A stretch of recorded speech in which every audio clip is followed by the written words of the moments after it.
Bienvenido, tourist! I'm Shola Serenas, your tour guide for today. On behalf of Travels and Tours, I'd like to welcome you all. And while we are heading to our destination, I'd like to take a minute to familiarize you with the area and discuss some brief safety precautions. First, I ask you to please remain seated until we reach our destination. Second, always follow the itinerary that is given to you and always stay within the group. Third, never leave your things unattended to avoid unnecessary loss.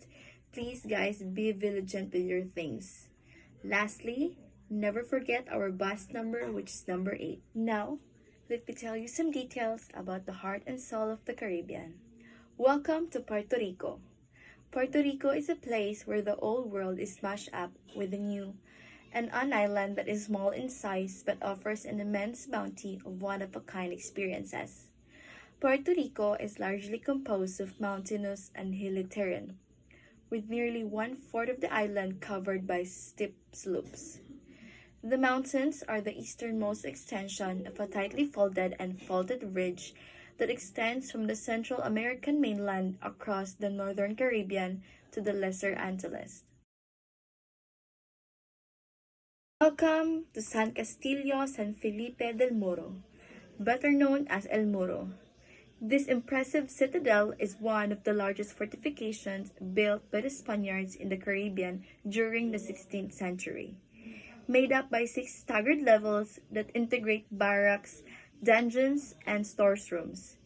This fortress was designed to protect the city from attacks made by the sea, and it still has some of the original cannons facing the oceans. In its history, El Moro was never defeated by the enemy.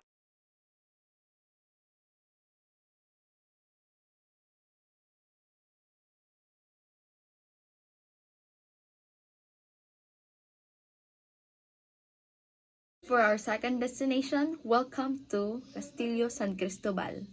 Standing guard at the eastern gate, this fortress was built to guard the city from enemies approaching by land, covering over 27 acres.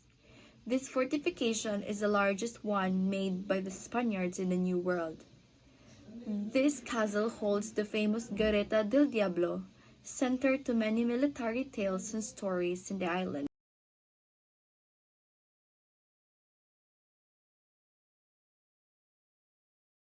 Brace yourselves for our third destination. Welcome to Casablanca. Casablanca is turned into a museum. This is the old residence in Old San Juan. Casablanca was built to be the home of Puerto Rico's first governor, Juan Ponce de Leon. Sadly, Ponce de Leon died before he could occupy it, but was left for his descendants to reside it. Casablanca was later occupied by the Spanish army and later by American army commanders. Today, Casablanca is a museum with 16th and 17th century artifacts and managed by the Institute of Puerto Rican Culture.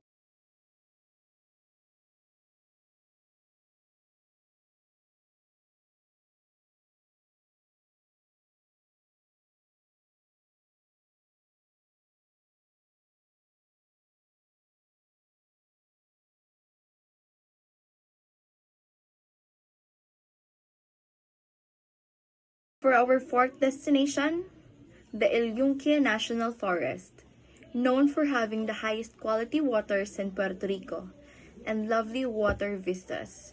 Because it is a mountainous rainforest, there are plenty of streams, creeks, and rivers crossing the forest. The steepness of the terrain provides numerous lovely cascades and small pools.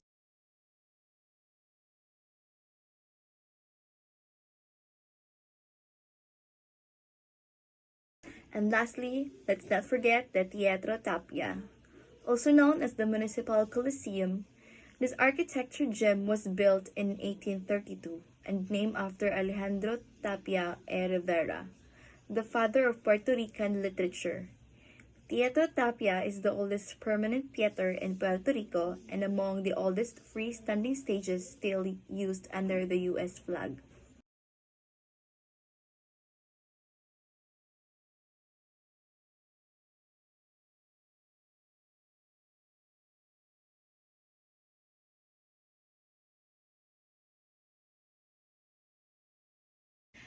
And that's all for today, and I hope you have a great time and learned something in our tour.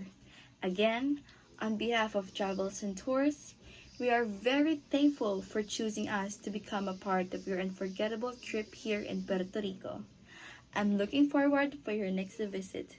Gracias. Adios.